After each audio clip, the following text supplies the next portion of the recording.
would say certain things and then see it actually happen in my life. But then the same thing I noticed with certain people, and I'm sure you're one of them. I'm just being honest. I've never gotten a reading from her, but I've had a reading from her husband. And certain people, like, I see the stuff play out. My daughter got one. The stuff is playing out in her life right now as we speak. Right.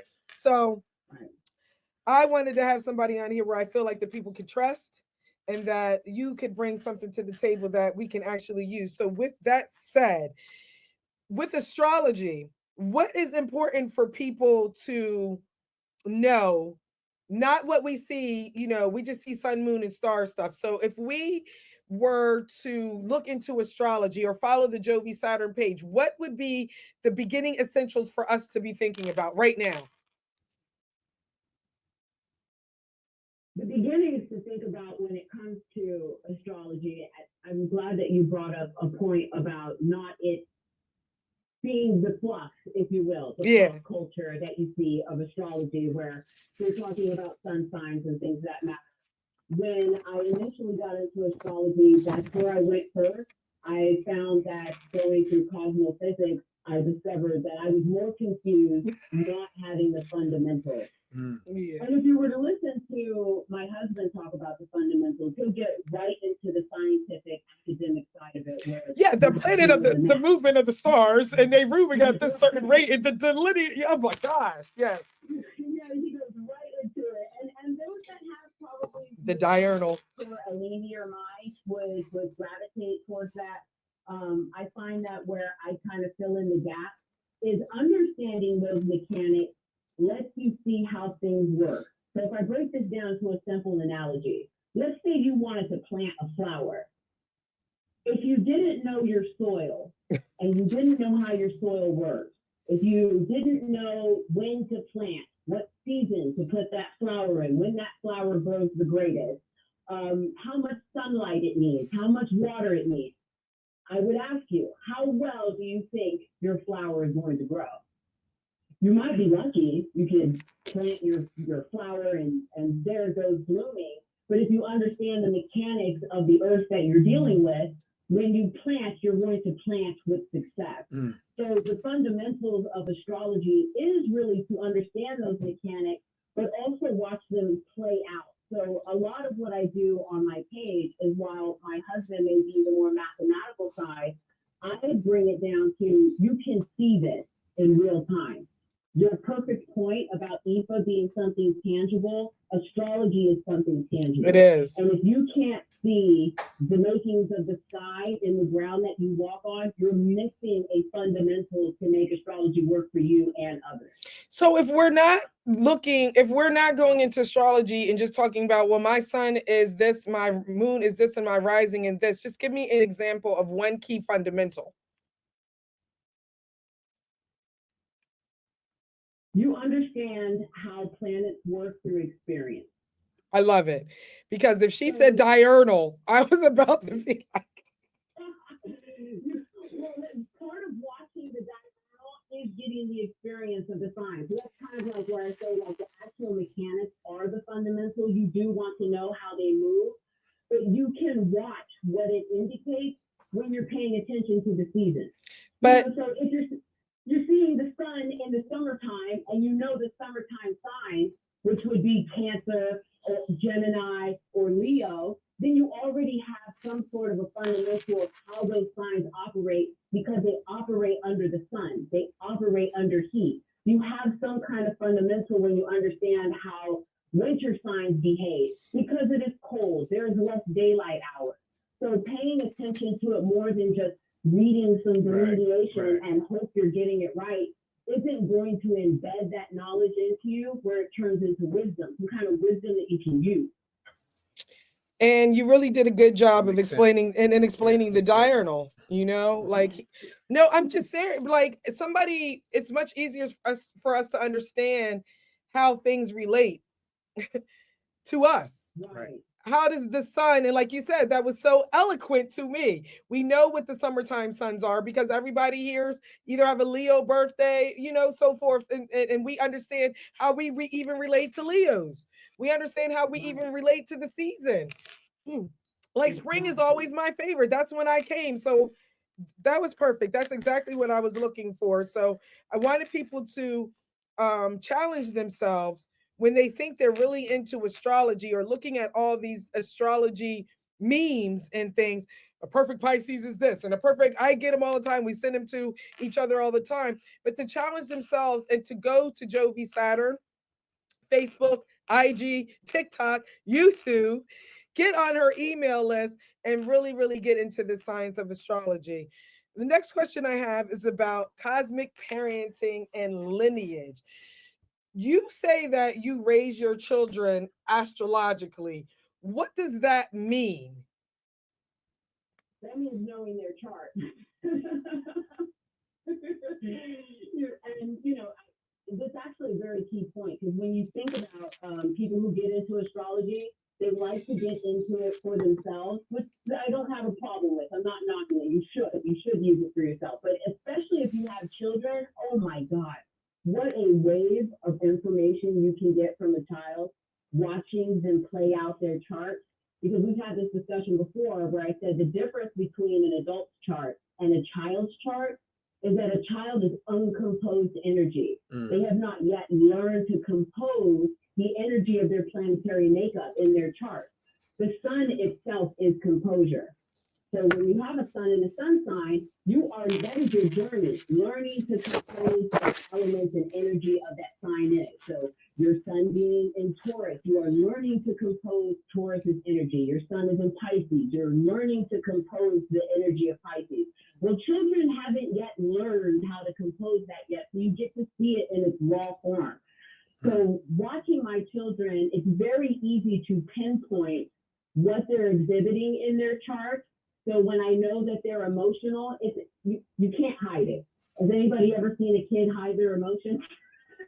It's pretty impossible. Yeah, it is impossible. Right? Yeah. We only start seeing that once they get older, right? Right, exactly. Where with adults, it's kind of hard sometimes to tell if they've learned to kind of compose that a bit. It's not just out there. But with children, when they're having a moon and they are emotional and they are crying, you know exactly where to go to in their chart. Right to where their moon is placed in their sign, in their natal, right to the fourth house, because that also is for Cancer, Cancer's natural ruler, and wherever Cancer is in their chart. I love that. When they're unable to express how they feel emotionally, because sometimes children don't have all of the words to express how they feel, you can actually pinpoint this into their chart. So I'll give you a prime example. Okay. My daughter has the moon in Aries, and it is conjunct her Mars, and it is conjunct her Uranus, but it trines her Jupiter and her Venus. Rewind selector. Rewind. For those who don't know, you said two things, these aspects, conjunct and trine. Can you please tell us what it means to be conjunct and then trine, and then finish with your story? Oh, yeah, no problem. So a conjunct, oh my God, I feel like I'm getting ready to do a walk in here. A conjunction is any planet that is in the same sign. Depending on your method of astrology, this can include the entire sign, which we tend to do. So a sign is 30 degrees wide. So any planet that is within 30 degrees in the same sign could be considered a conjunction of some sort. Most astrologers will use higher degrees, which means whatever number. So, for example, if your moon is at 0 degrees of Cancer and your Mars is at 1 degree of Cancer, that would be considered a very tight conjunction. Their numbers are close, if I can kind of break that down or simplify it. This is all geometry. She just makes it. When we're speaking about aspects, we are talking about the geometry of a circle. Right. So it does help to understand how geometry numbers are. You have 360 degrees around a wheel. And all of those are what they make aspects from each point of the circle. So a trine would be if I had a planet in Pisces and a planet in Scorpio. These two signs by nature are 120 degrees apart. 120 degrees is considered trine aspect. Yes. Okay, thank I you. hope That was pretty good. I feel like it was good for me because it was good for me. How did you feel? Great. I love when I heard that Pisces aspect. Yeah, no, I was asking the people in the room, like, you like the explanation? All right, so okay, so we're good. So now let's go back. Let's go back to the story. So my daughter has this moon and now I'm adding another aspect of it. Jesus, the layers of astrology. And in the 8th house. Okay. And she has Venus and Jupiter in the 4th house. Okay. In Sagittarius. Sagittarius and Aries make trine aspects, so these planets trine. Okay. In her Aries house, she has Mars, Uranus, and the Moon all conjunct in that 8th house.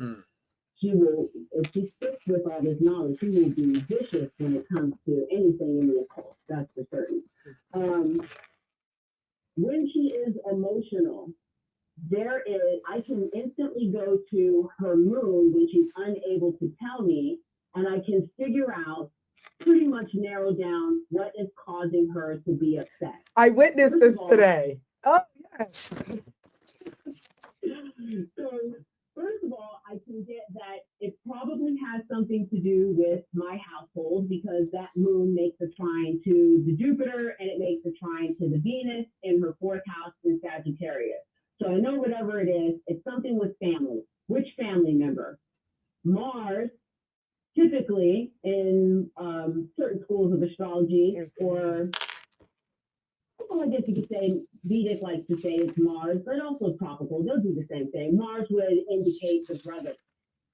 Well, she has brothers. Right. She has 3 of them. Right. Right. So something in the home dealing with most likely her brother has got her upset. Now, Uranus being there, I almost 9 times out of 10 know what it is from there. It's something over the electronics, whether it's the tablet, the computer, the TV, something that's happening there. She can't express it. And then when I go to her and I actually say it for her, that seems to bring a sense of ease. Because with children and what astrology can really help with is a lot of the times children are frustrated because they are misunderstood. Nobody seems to understand why they are truly upset. And so me being able to go, okay, I can pinpoint what this issue might be and bringing it to her saying, hey, are you upset? Is something wrong with the electronics? Did your brothers make you mad? And she instantly floods with the, yes, they did this, and this. That part alone brings a sense of ease where now she's already calming down because it's like somebody heard me. Right. I can't speak proper English, Mom, but you heard me. You understood exactly what the issue was for me to resolve. And then, of course, that Jupiter or Venus trining her moon is the benevolence of her mother trying to make things fair. So I know I have to make things fair. So that's when I establish, okay, you get it for 30 minutes, then you share it with your brothers over here. And that routine works rather than me going, I don't know why you're mad. I have no idea why. Why are you crying? It's not that big of a deal. I know these things are a big deal for her because it's a big deal for everyone else and their emotions. Right. And for those of us that can speak, it's a big deal. It's a big deal, and we have the privilege of being able to express exactly what the problem is for us, but children sometimes don't have that luxury. So having the astrology really does help to bring the same sort of ease it does for an adult when we express our emotions and someone hears or understands exactly what we're saying. That was a really good example. Thank you. I hope people were taking notes. I know I was taking notes. Remember I told you I created, I'm doing my own synchronation of, that's not even a word, abundance, but I'm trying to put not synchronicity, syncretize astrology and Ifa cosmology. And I had to put next to a keyword for Uranus, electronics, which makes sense. Well, that's a whole nother show, but that makes sense. And I in another show or another time, maybe you and I could build on that. But I had to write down some of these things and the fact that Mars being brother. Because that's not one of the one, yeah, I just typically it goes from Mercury, they'll have it for the brother. Yeah. A lot of the times in Vedic, especially in Vedic astrology, they'll use it where Mars or insect-wise, they'll use where Mars is the brother or siblings, because what do most siblings do at the very beginning of their life? They're fighting. Yep. Yeah. So you do. So where do you use Vedic? I see. Are you just using it as a reference point, or do you actually study and use it? I respect Vedic. I use tropical. Tropical works for me. Tropical is good for my timing and for my methods. But I still pay attention to the methodologies. So you're not alone. I mess up words too. Of Vedic. So, like I'll use the Vincentari, which is one of their timing period methods, Janani, because I like their sign aspects. But as far as using sidereal, see, I like Vedic method, but I am not a sidereal. So I'll stick with tropical, and I'll use like Vedic methods. Now we talked about like the children and stuff like that, and then I know from chart, even your children's chart, you can find some about yourself. Have you ever been able to look into someone's chart, or can astrology look into someone's chart and give you past life? Give you ancestral things? I'm going to say it can, and this is because of my own personal belief when it comes to past life and using astrology for it. The main reason is because at the end of the day, I don't know. I wasn't in it. I don't remember the past life. I don't know your past life. I don't have like a reference point to be like, for certain, you were here doing this. But it can give you ideas for it. And what I mean by that is that even if I don't know, and I can still have an idea of what it might have been like, because we have past and ancestral placements in the chart. These are typically your water signs. So we're looking at Pisces 12th house, we're looking at Cancer 4th house, and Scorpio 8th house. Now it speaks for you in the present, it speaks for you in the future. Obviously, I would say, just by reference point of the fact that if it can speak for present and future, that it would speak for the past as well. How far in the past? I don't think there's a limit. So I could have an idea, but that would probably be the most that I can give. I could say, well, you have Mars in the 12th house. I would probably say that your grandparents were either leaders or fighters, or they experienced house fires, or not house fires, but fires of some sort. Maybe in your past life you experienced a fire. Maybe that's how you went. But there's something in your lineage. There's something in your lineage that dealt with fire, which could be good. Think about how many times you have. I know, and I do a lot of genealogy, and you hit roadblocks, and there is something in the census or something in a newspaper that said that in this general area where your family was, there was a fire. And then you go and get a reading from you, and you're like, there was a fire. And I'm like, oh my God, you're right. I couldn't figure it out. You see how this could be useful to people? Right. So that's what I'm saying. It can definitely give you the idea, some kind of reference for what the past may be or what the lineage may be. It will tell you for certain, because we don't actually have a reference point in the present. There's no video camera that says you were actually here doing this at this past life time, or whatever the case may be. But it does give you an idea that matches. And it's perfect that you brought up the point that, yes, you can look at your lineage. For example, I have the moon in Libra in the 12th house. For the longest, I didn't know what my grandmother did, but I happened to follow a path of kind of being a housewife, because that's what moon Libra says. It says wife, Libra, moon, wife, Libra, and house, moon, right? Housewife. I called my mother one day because I was curious, because I was all like, this is in my grandparents' placement. I wonder what my grandmother did. Hey, Mom, what did my grandmother do for work? She was a housewife. I'm like, oh. I love it. So I could probably even say that coming from my grandmother's side, or any one of my grandmothers, that there was probably a lot of establishment, even in a past life, of being a housewife, or being a mother of the home, or a wife or partner of the home. It's probably very much a part of my lineage. I'm living it now. My grandmother lived it. Right. her grandmother lived it. So you see how far I can bring this back. I'm pretty certain that every great grandmother I've ever had has been a housewife. And you know, my mind is going crazy right now thinking, oh, I know what that is in Ifa. Like this just giving me like the Oshun energy. This is giving me Yemunja energy, mother energy. You know what I mean? And the grandmother energy and lineage energy.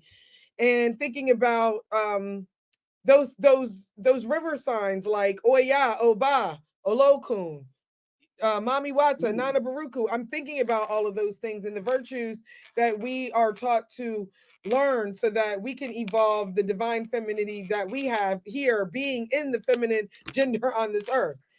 All right.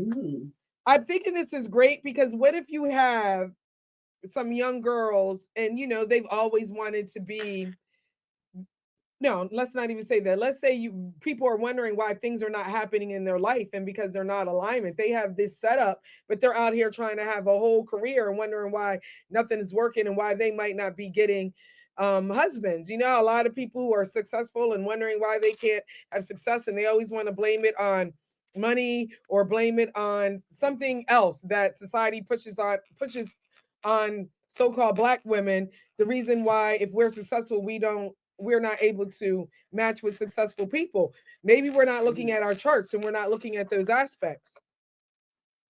Yes, and well, I will also say this: the difficulty with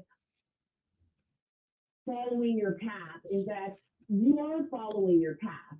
Yeah. I would bring this to another level, as to say you're probably following the lower end of your path. I like that. Yeah. Right.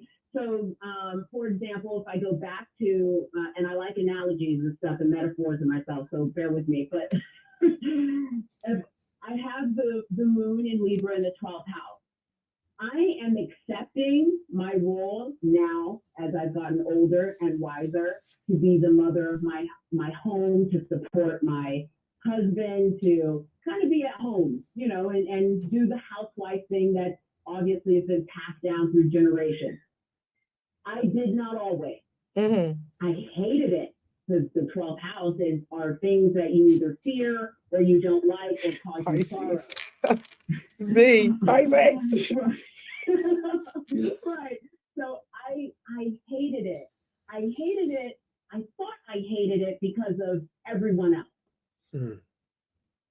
I hated it because, and this is something I actually ended up doing a reflection on my YouTube about how myself is the problem in a lot of these situations.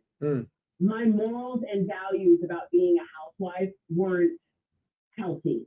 The people and partners I was choosing wasn't healthy. The idea of being a wife and a mother was not the problem. The way I was going about it was. When I finally accepted that it's okay, you know, because I had these thoughts that perhaps, you know, I'm missing out on my life. You know, this is taking so much time. I don't get to do the things I want to do. I just want to be successful. I want to travel here. I want to go here, and instead I have to be a mother, and I'm always at home. And yeah, this is honest truth. You know, you didn't know that's where your success is. Right, exactly. Because I had only one idea of what success was. And when I started to accept where I am truly and how I was looking at things to try to change my perspective and follow my chart, because my chart keeps saying over and over and over again, you need to have valuable partnerships. Well, that was my first mistake in understanding my moon in Libra. I did not have valuable partnerships. I didn't really value myself in a partnership, which is a whole nother story that is hard for people to admit. But I didn't. There are certain things that an individual does that you really have to ask yourself, do I really value myself doing this? Let's think about that. Yeah. So I didn't have the right idea. My North Node is in the 7th house. So it kept saying, but it's in Taurus. Find value in partnerships, period. Not just in partnerships with another man, but partnerships with people, period. Just for y'all who are listening who don't know, she's 7th house partnerships. You know, because you know it could be over people. Yeah, you'll have to remind me, and I don't mind. Just be like, hey, look, step on the brake. And North Node. I live there, so it's part of my colloquial, my language, and my life. So yes, I do tend to speak in astrological symbols. I love it. I love it. You're doing a good job. Let's talk about the fact that all these things said, right? And you finally came in, you finally figured out who you are, what you need. And mind you, you've been dealing with this science for a long time. This has not been like an overnight thing. So even while you were studying astrology, you still had some positive and some negatives. You had E-ray and you had EB. Same thing as we were talking about earlier. When you get a divination, which is reading off of your own head, your own assignment, your own destiny, you're always continuing destiny, but you're either going to be in alignment with your path or you're not. And if you're in alignment, it's going to come in E-ray. And these are the things that you need to do to keep it in E-ray. And these are the things that you need to do so that you don't end up in an EB situation. Or if it comes in a negative situation, these are the things to get you out of this situation that can help usher in E-ray. So for me, it all, you know, it all kind of sounds the same to me. It's just the tools are a little bit different. But what I am seeing is that even through all of these things and you doing astrology, that maybe if you had a little bit of, and I'm getting into the title of the show now, if you had a little bit more structure and not being all emotional about what you thought you wanted and what everybody else, you know, was doing, and how you could be more like them, and how you thought this wasn't going to be, you know, success for you. Maybe if you had some more structure. Let's get into that. Oh yeah, that's the Saturn part of my name. Mm-hmm. So, and that's part of what, you know, going into realizing my understanding for what my true purpose was, or following my actual path, as you said, was restructuring structure. Restructuring structure. Woo! Because everyone has a structure. It's all structure. You're not getting, for the Saturn element or energy in a person's chart, or the Capricorn, you're not getting rid of that. You're born with it. It comes with you. It's the father archetype. So it's always there. So you have a structure. It's probably not a good one, and it needs restructuring. So what can Saturn teach us? Saturn always teaches us where we're. Can I cuss? Probably not. I'm not going to do that. I don't know. Boss, can she cuss? Oh, yeah. She don't care. I said on YouTube, this show is not for children. Yeah, and cuss.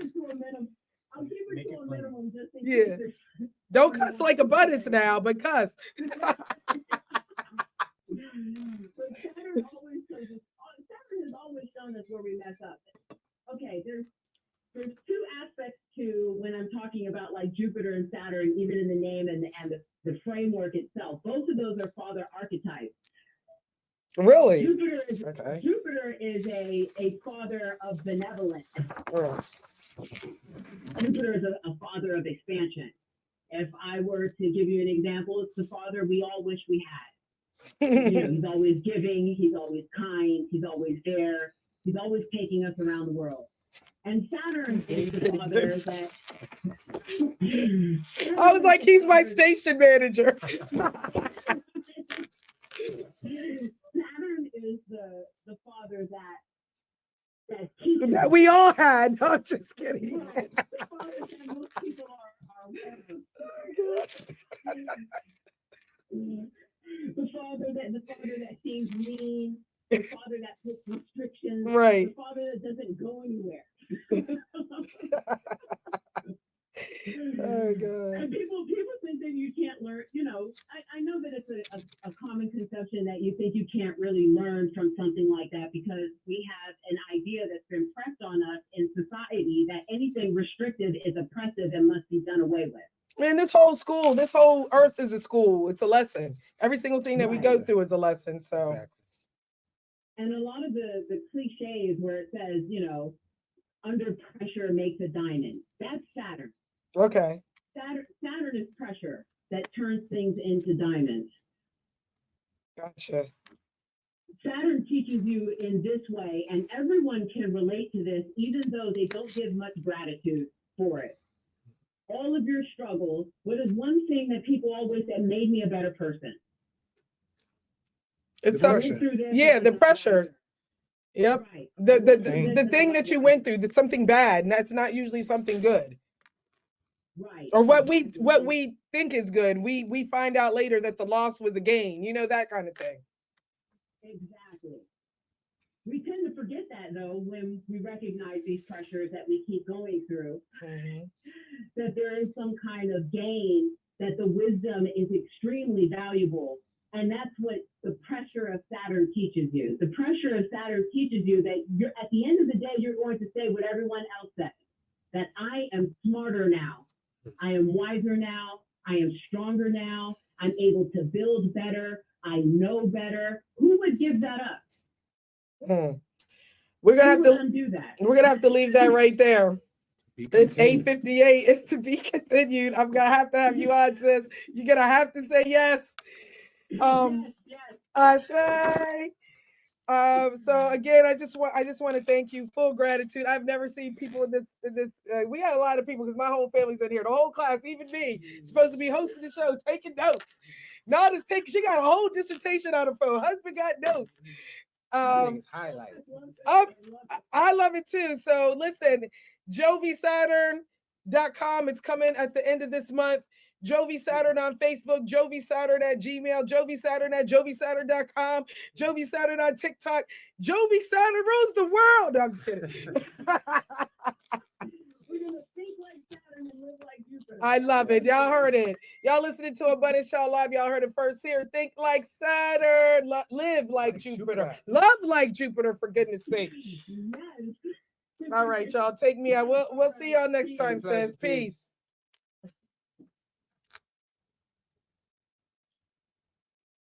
She's so good. I'm ending mine.